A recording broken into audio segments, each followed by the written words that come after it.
I didn't have any, but yeah, it was nice and I skipped it. You're not doing fluids? Why are you doing fluids? I didn't play with him. Good blood. Okay. Really? You know, Did you forget yours? no, I mean, there were markers in here, so I didn't bring mine. So, There's one right there, I see it. Yeah, but it's red. What's wrong with It ain't it? black. Video shows, black shows up better than I personally. Where'd it go? Josiah! Is that for Josiah? Yeah, Oh, he's it's gonna be- technically in this class right now. Oh, really? Also for future. Yeah, and future people. So, Josiah. and all the future ones. Oh no. We could all hide what we did the other day. I don't Okay. even know yet. You don't want to go after class. You know, I was looking at your freshman picture. Just carry on, I think it's kind of interesting. You look markedly different than your freshman picture. Yeah. Yeah. Although your haircut was obviously much more handsome. Yeah, I think so. Oh. It's because I was growing my hair out from, it was like yours. Yeah, that's what I'm saying. It actually was. I shaved my entire head because I dyed it blue. Really? I Had it always been thought long was before that? just- What? That I had shaved my head? Before you shaved your head, was it long? No. Okay. I always thought it was just like while you're on the tennis court, you just like to feel the breeze through your hair. Dude. See what That lustrous flow. I'm sure everybody misses mine. Right? Yes. It's for The you. Einstein. Yes. So, do everybody know what stress is? That like when someone assigns you too much homework? And no, that's not what I'm talking about. Arr. There's two kinds of stress. Did you guys talk about stress at all? You didn't talk about stress at all. Oh, I mean, obviously the materials we did. Have you guys ever talked about stress in UPhys? Stress and strain? No? No. Okay. Okay. So let's say I have two pieces of the same material.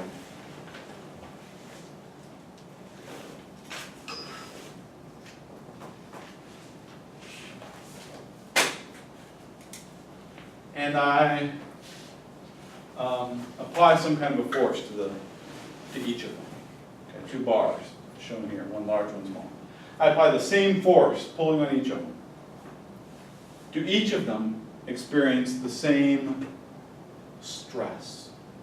Think of it in terms of, even in sort of human sense. Are they both going to, well, let's put it this way, are they both going to be able to equally bear the same amount of force? Which one's going to be able to bear more force? The large one. Assuming it's made out of the Same material, right, same material. The large ones can be able to hold more force, right?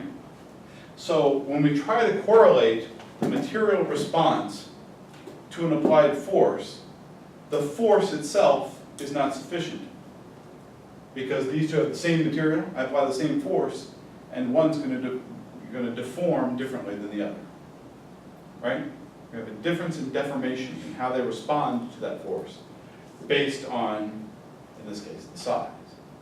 So we have to have a way of normalizing away the size of the component. And so we do that by looking at stress. And there are two types. There's normal stress and shear stress. Just like there's normal force and shear force. Yes? You said something about if they had the same amount of force, which would have more stress. Yeah.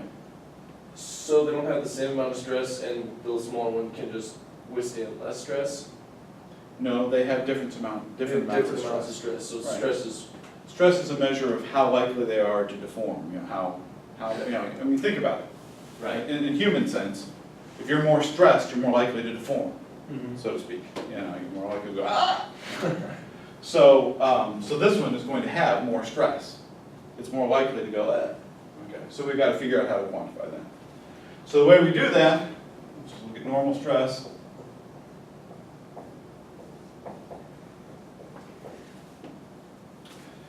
We do that by defining normal stress. We use the symbol sigma to represent normal stress.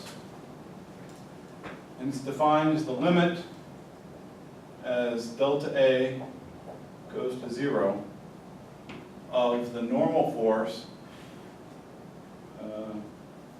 Yeah, in this case, let's put a coordinate system on here. X, Y, Z. The limit as A goes to 0, the force in the Z direction, right, which is normal to that surface, the normal stress, normal force, divided by delta A. So that defines the stress at any point on that surface. Right, so the limit is delta A goes to 0 of some small region of the surface. The stress at that point is the force applied at that point divided by the area. Okay. Similarly, the shear stress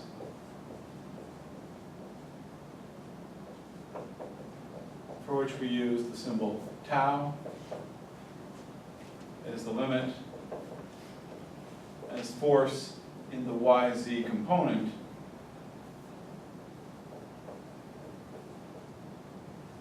divided by delta A. I'm sorry, XY, not YZ, XY. So in other words, we have a normal force, and we have some shear force V, some orientation, just like we did yesterday.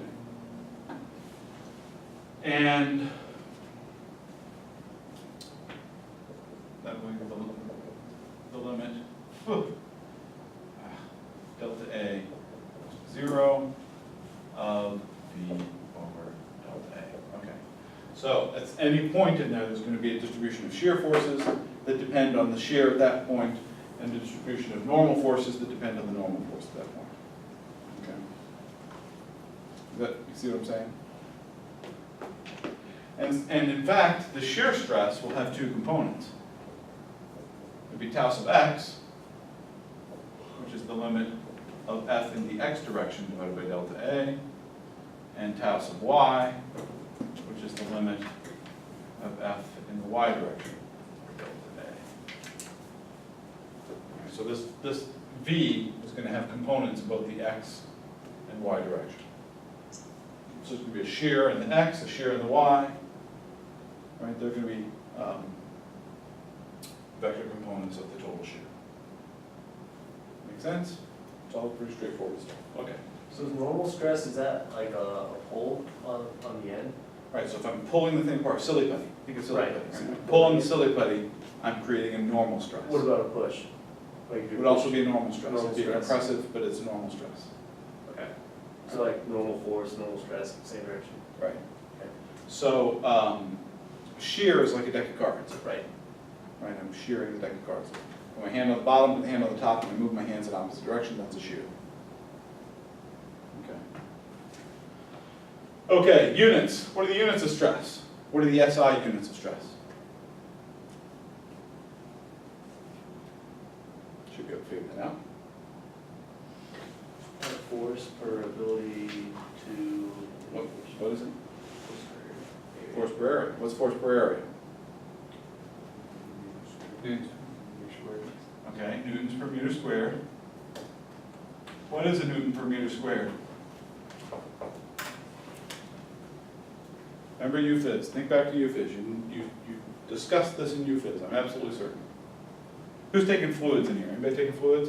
The energy unit? No, it's not energy. Pressure. Pressure, units of pressure, force per unit area. Right? That's what pressure is measured in. What's the units of pressure?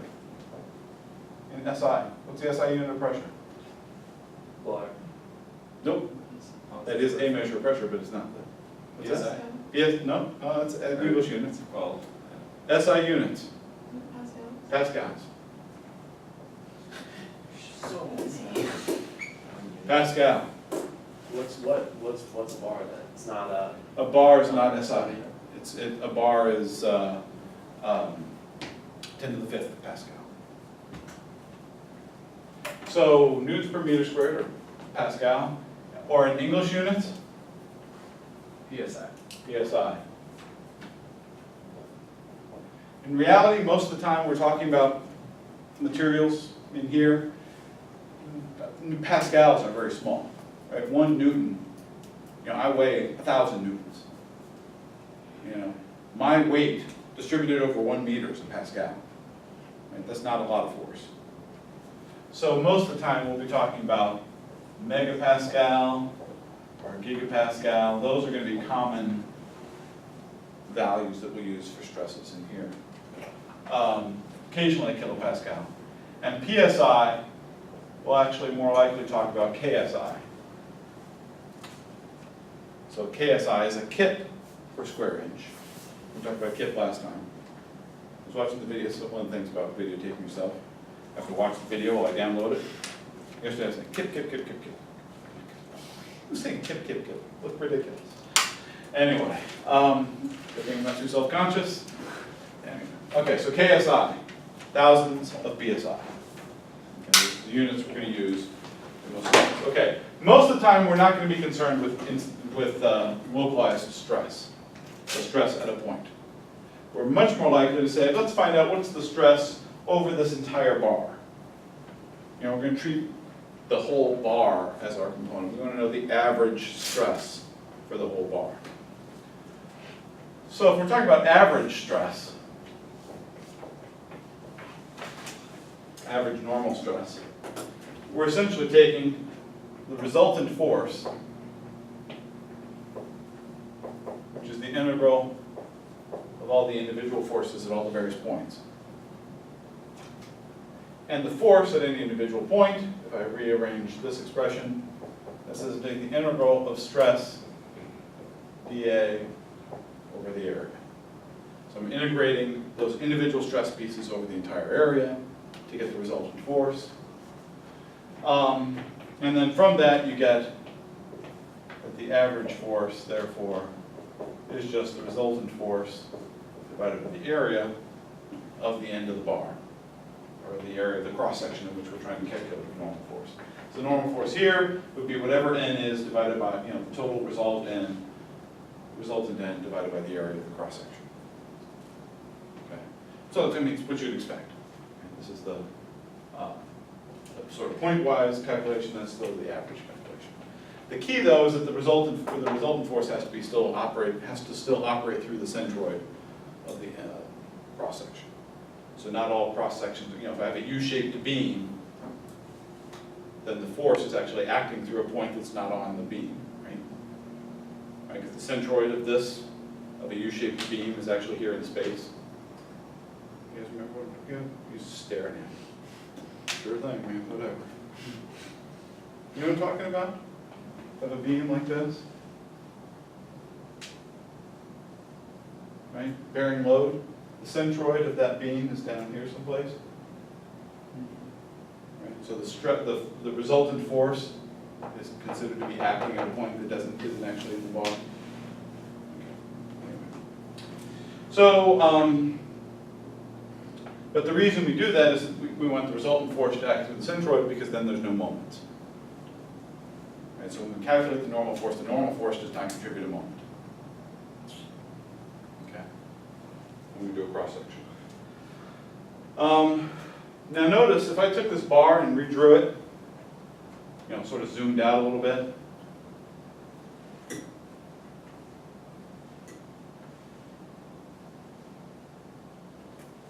it might not have a uniform cross section.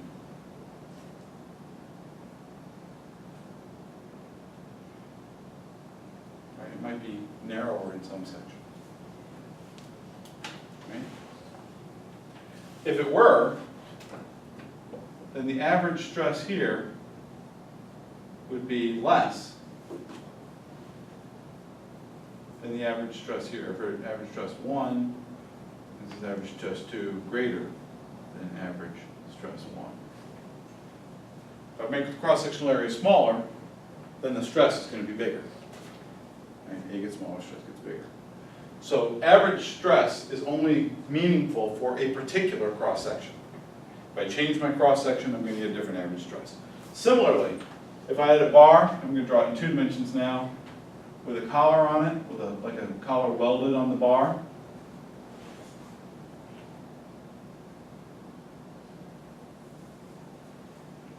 Okay, and I push against that collar with some force, the average stress here is going to be different than the average stress there, even though the cross-sectional area stays the same, because this side is experiencing a different force than this side. Okay, so again, stress is only applicable for a particular cross-section. Now, Why do we talk about it as stress if stress is just pressure at a certain point? so pressure is something that is typically only used to refer to stresses in fluids. Pressure is pretty much reserved for fluids. Okay.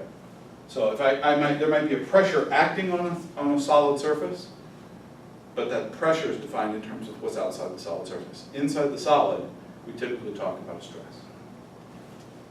Okay, so it's different nomenclature, and the way that you think of it is a little bit different because fluids can change shape readily. They have limited resistance to a change in shape. For definition. But you understand these two ideas, that the cross-sectional area change or the load could change and change the stress. So stress is defined for a particular cross-section. Okay. Same thing is true for average shear stress. Similar thing, except now we have shear stress, so we have a bar, and I'm going to put it on a support.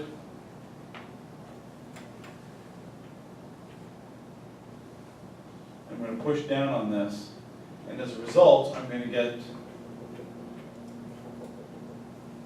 2 planes on which I will experience shear.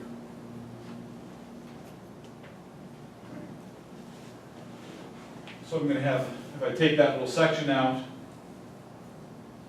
I have a normal force pushing here, I'll call it F.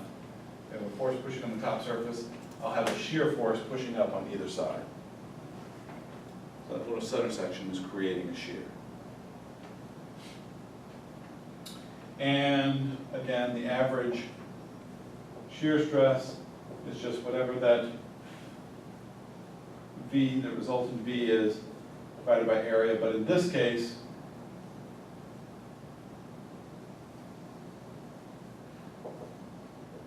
the area we're concerned with is that area, the cross-sectional area. It's not the area on which the F is applied. It's not the top surface area. It's the end area, the side area, because that's where the force is being experienced, right? It's always a cross-section. Here I take a slice through here, it's the cross-sectional area. Here, the shear is occurring on that slice, right? The shear is occurring on this face, right here. That's where that V is occurring, on that face. So it's the cross-sectional area that goes into the shear calculation. Is that clear?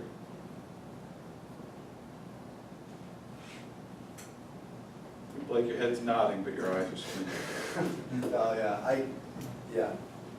So how would you determine that it's not the face facing us? So it's wherever the shear is being expressed, wherever the shear force is being borne. The front face isn't bearing any load, right? It's exposed to the air, right? So there's no load being borne on that surface. It's only the sides that are resisting the motion of this little piece. Okay, I think I'm taking a picture of. Okay, you got it now? Would you also then have normal forces on the bottom, like normal? No, there's no normal, I mean, the only, now that I've drawn the thing three-dimensional, let me redraw my forces. I have force coming down there, and I have a V pushing up here, and on the back side. If it's sitting on, So I have normal forces out here, yeah, that's what I'm asking. right? Would you also have? So if you do, here? it's like it's a distributed load problem. Mhm. Okay. It could be, you know, if you did this in statics, it would be a distributed load problem. I have a distributed load here, a distributed load there, and a concentrated load at the top. Gotcha. Okay. But when I did the cross-section, Mhm. You I would just have that a shear load on that interface. Mhm. Okay? Gotcha. Okay. Any other questions? All right. So now, I'm going to look in a little more general terms at a particular little chunk of material. Again, with this being the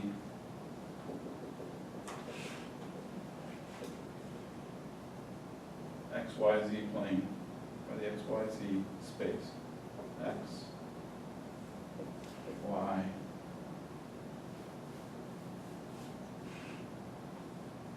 Z. Okay? So here's a little chunk of material. And it's going to experience a shear. We'll call this tau Z Y. Because it is a shear stress on the Z plane in the Y direction. The plane is defined by its normal. Right? Because I can't define a plane. The plane doesn't have a direction, but the perpendicular to the plane has a direction. You follow me? So that this, since this plane is perpendicular to the Z direction, it's the Z plane. So tau ZY is a stress acting on the Z plane in the Y direction. So what would this tau be then?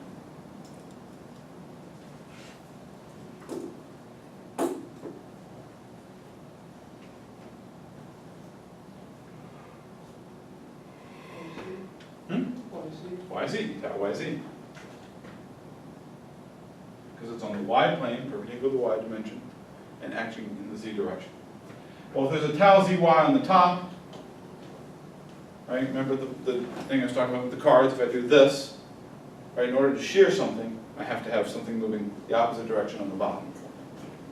So this one will be tau ZY, and I'll put a prime on it because it's the complement of that one. And similarly, there would be on this back face then a tau YZ prime. Okay? By sum of the forces in the Y direction, I know that these two have to be equal. Right? The only forces in the Y direction are these top and bottom forces.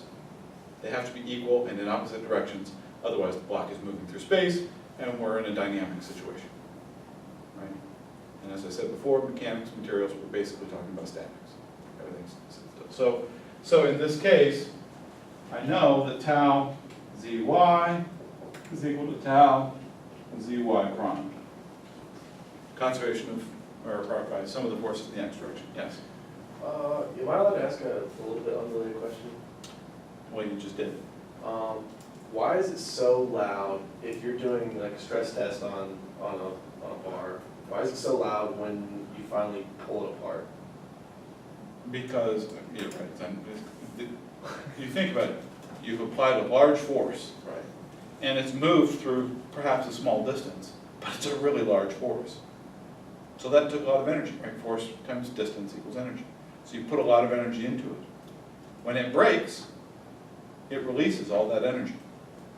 And sound and heat. And so, yeah, so it breaks the bonds, that's where part of the energy goes in breaking the bonds, but also in sound. So you're putting a lot of energy in, the energy's got to come out. Okay. All right, so everybody got the tau ZY and tau ZY prime. Okay. If I sum the moments about the x-axis, this is from, because the sum of the forces in the y has to equal 0. If I similarly sum the moments about the x-axis and recognize that those are 0, right? Well, what's the sum of the forces? Actually, I should be a little more explicit about this. I should be a little more explicit.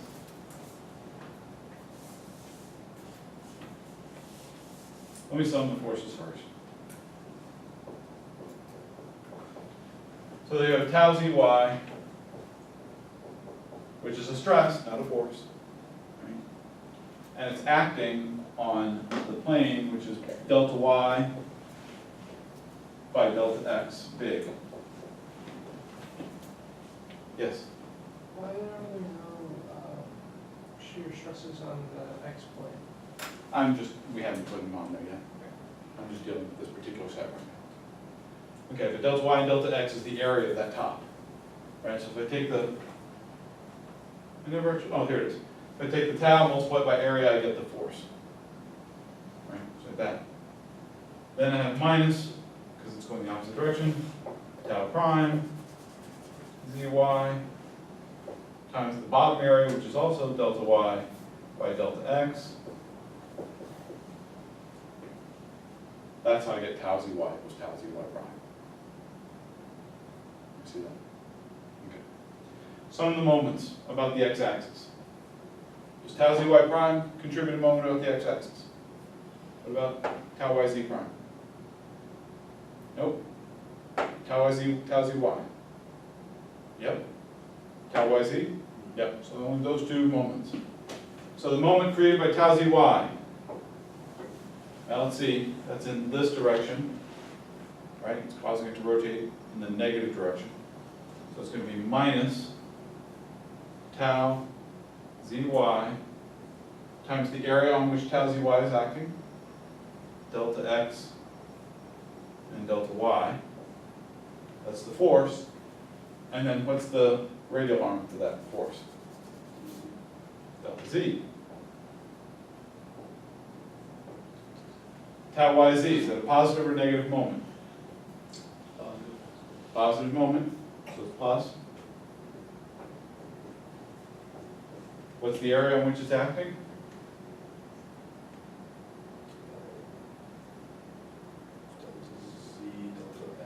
Delta z, delta x. And what's its moment arm? X, delta y. Are you sure? Yes.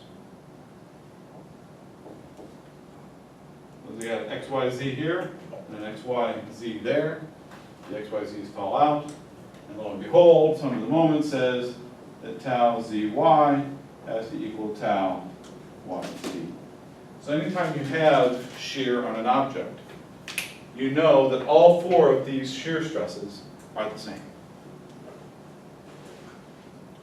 Now if I had done it, bent the other way around this way, then I would all four of those. The component of tau zx would equal tau xz, would equal tau zx prime, would equal tau xz prime. And similarly for tau yx. Does that make sense? So, because this thing is in the static condition, it's not accelerating, all those four shear stresses have to be equal. Okay? All right. Any questions before we jump into a problem? And I meant to have these problems, I realized last time I didn't have the pictures. Actually, I put it on here, I don't know, maybe I'll be able to put it up for you guys.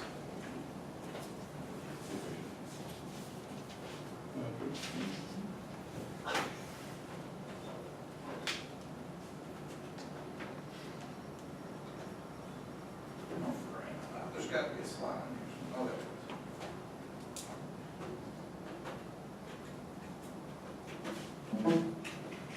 is. Okay.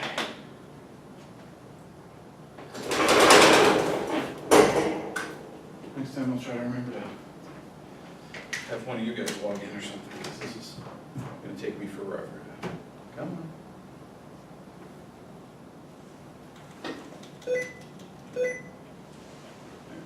Oh! Somebody's already logged in. Oh, Dr. Davis. Yeah, Dr. Davis always forgets to log out.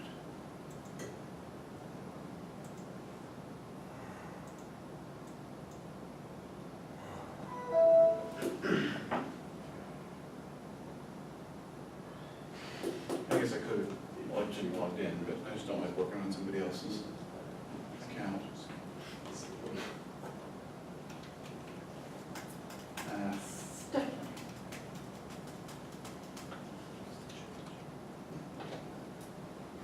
I like it. Which is really hard, because my last place I was J-Studies, and say, forced you to use your first name. And not Josiah's J-Study. They don't force you to use your first name. Wait, so Scott's your first name? No, it's my middle name. What's your first name then? John. John? John Scott Steckenrider. But now it calls you John. No, because my dad's John. Got the same problem? Let's see. Well, it's not really a problem. Where is it on there? Yeah, he does. He lives in the lake. That's not it. Nuts. Doesn't look like it made it on here. Oh, chapter 1 example problems. Oh, look at that. It's beautiful. Okay. So we're doing that top one. For those of you watching at home, we'll look at you. You'll have to look on the PDF file. Okay, let's do the top one. That's a homework problem? No, Don't tell me the truth. I think it is slightly different. It is slightly different, yes it is. I think there's there's a 43 and 44, both use the same drawing, kind of a thing. Yeah. Or 58, 59, or whatever it is. Sorry, guys. Okay. At least I hope so, because we're solving this one. All right, 43. Got a 150 kilogram bucket suspended from end E of the frame. Determine the average normal stress in the 6 millimeter diameter wire, CF, and the 15 millimeter diameter short strut, BD. So, what do you want to do? Can we reread it? What's that? Reread it? Let's reread it. Okay.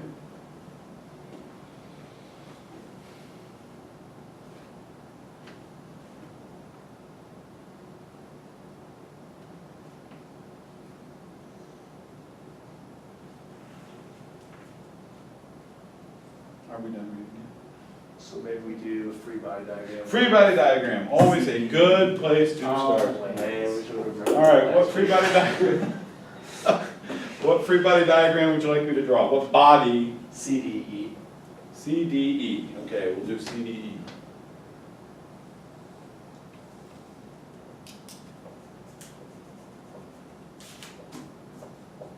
All right, what do we have in the way of forces acting on CDE? We've got a force going down at point E, Which is? 150 kilograms times 9.8. Yeah, they use 9.81 in Hitler, so 9.81. 9.81 is what Hitler used. Oh, Okay? okay. It's actually 9.806, if you want to go one more decimal beyond that, but 9.81. Okay, what else? 9.8. And then there's going to be two forces at point D, right? Two forces at point D?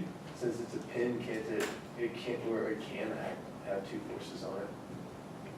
A force up and a force either left or right. Okay, everybody want me to draw two forces? At point D. We already know the direction, so. Yeah, we know the direction, so let's just draw it as one force since we know the direction. The direction has to be along BD, right? Right. Okay. And depending on who you are, you draw it either emanating from BD or to BD, but it's 45 degrees either way. Okay, what else? Oh, just kidding.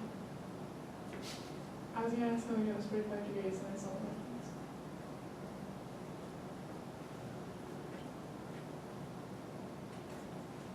What else?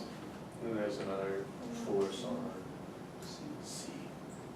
Okay, how's the force on C? What's the force on C? Well, we know there's gonna be two forces up, there's gonna be one up and one to the left. So we really have, and because we have the wire and the beam, the vertical beam, both making contact, the vertical beam can have both components, right? But it can have a vertical component, you know what I'm saying? The vertical beam has a vertical component, and the wire has a vertical and a horizontal component. They all get mixed together. So, So there, we can't draw that as one force. okay. Could the beam have, without the wire, could the beam have two forces still? The beam could have, If, let's say, instead of a pin on the bottom, it's rooted in concrete, right, the pin could have two if we didn't have the pin on the bottom. the pin at the bottom, or if we didn't have BD. And as soon as you put BD on the vertical member, it's no longer a two-force member.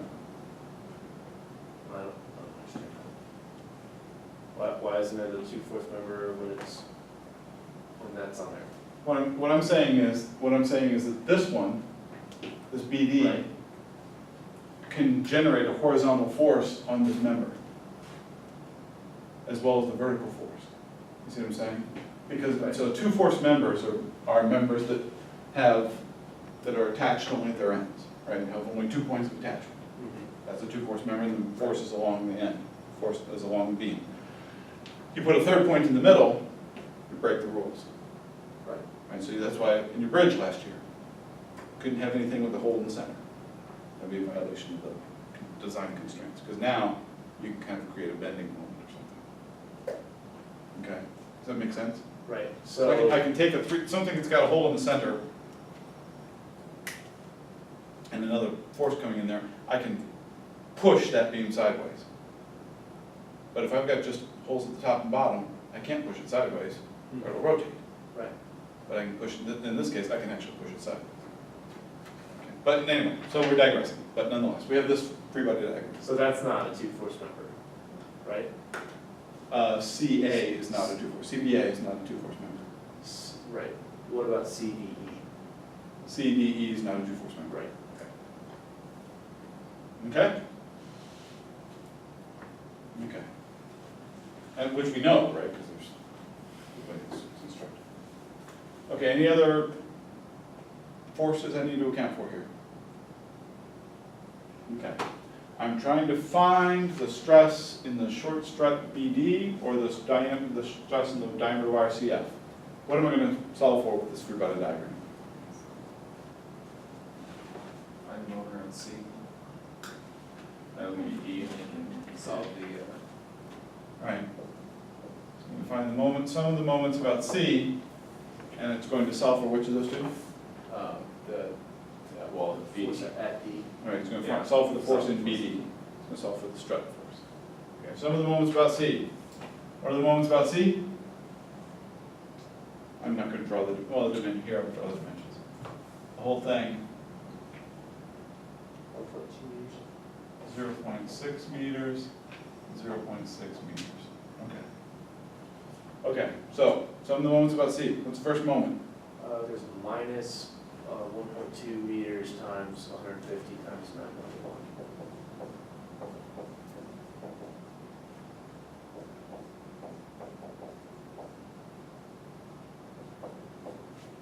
Okay. What else have I? Then you can add 0.6 meters times the vertical component, the force of D. What is the vertical component of the force of D? D sine 45. Okay.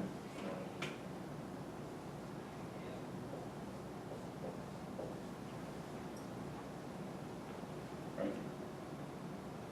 So I can solve for BD. Oh, wait. Equals. So I solve for the force in BD. And I get 4,162.03 newtons.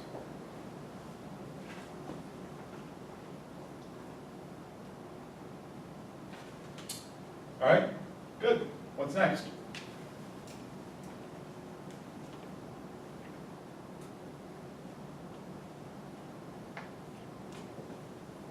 Perhaps someone at that table would like to. Combine 6 plus like some measurement of forces in the stretch. I could. It would be 4,162 divided by square root of 2. Okay.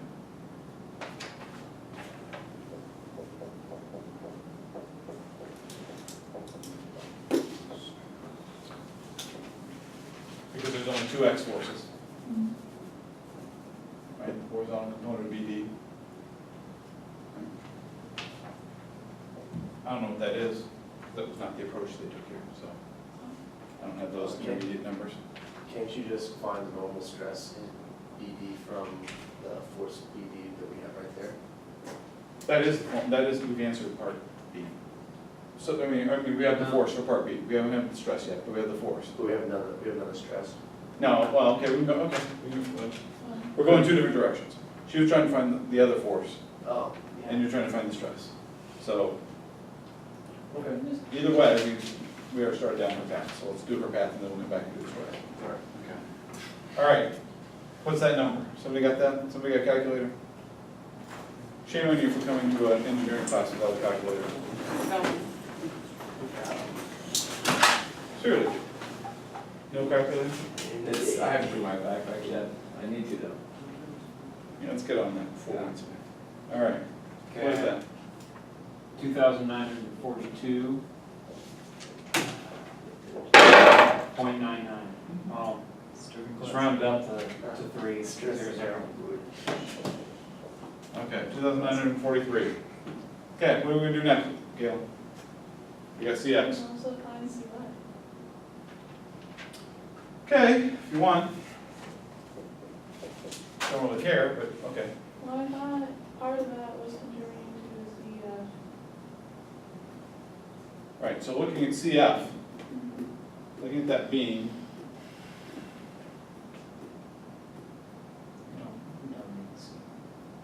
Well, you think about it now.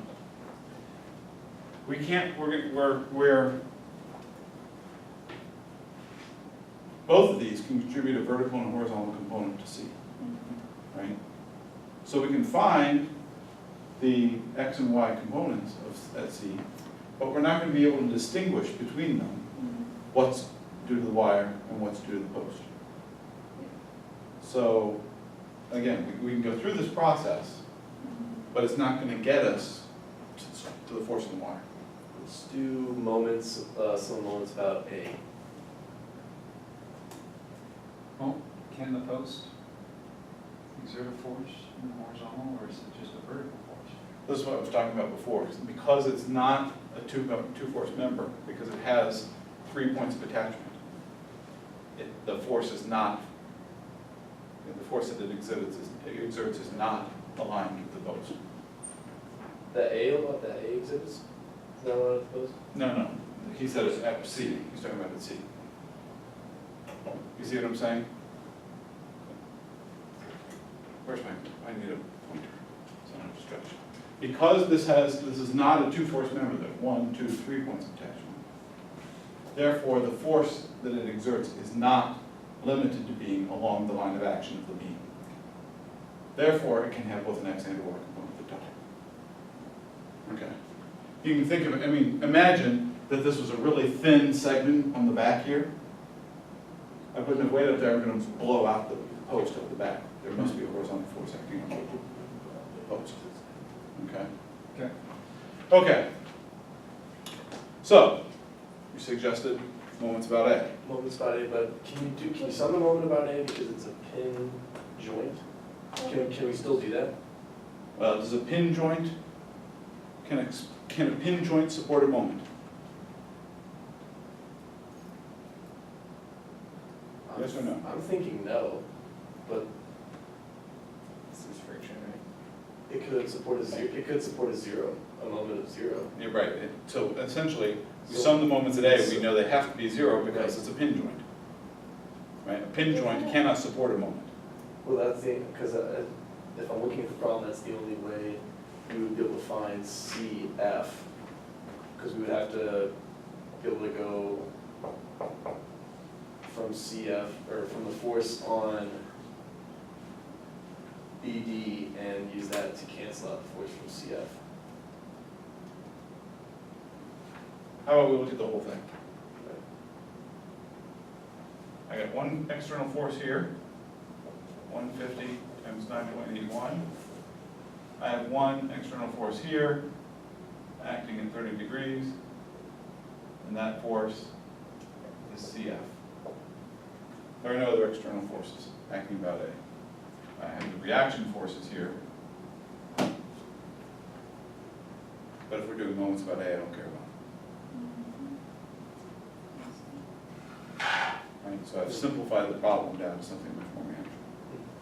So the sum of the moments about A, write it down here so I don't have to stand in front of my drawing. What are those? Oh, and I forgot to define this distance here is 1.8 meters. This distance here, 1.2 meters. Okay, what are some of the moments about A? Minus 1.2 times 150 times 9.1.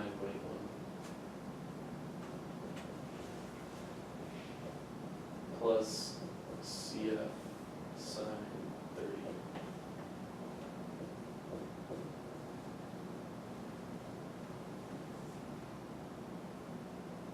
One more thing. Something missing. Times 1.8. And that says then, oh, that equals 0. That says then CF is equal to, the force of CF is equal to 1,962 newtons. According to that. Okay? So even Kayla, if we had done the other direction, even if we'd been able to do the other direction, probably a little more, a little more work involved and then more straightforward approach over here. I was just finding things that we could find because I wasn't sure where I was going, to be honest. Yeah, it's unfortunately hard to grade exams that follow that approach, but that's what I usually end up getting, yeah. Not from you, I'm saying in general, You probably get that from me. Well, okay, but anyway. So that tends to be sort of a, well, I don't know, let's go down this road and see where it leads. Okay. If I would have just kept doing things that I could do, I would have eventually gotten there. Yeah, you'd have to do a free body diagram on CBA first, separately. Yeah, I would have gone that direction. Okay. Is that CF over 2 supposed to be a CF over root 2? Sorry. No, it's sine of 30.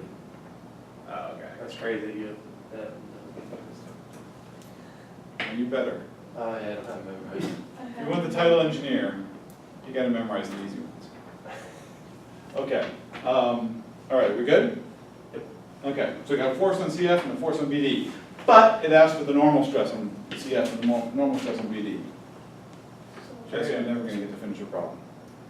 You got soccer practice, it's gonna kill you. Okay, so how do I find it?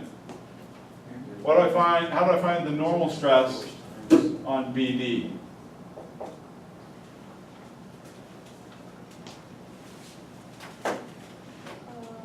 It could be The force over airspeed.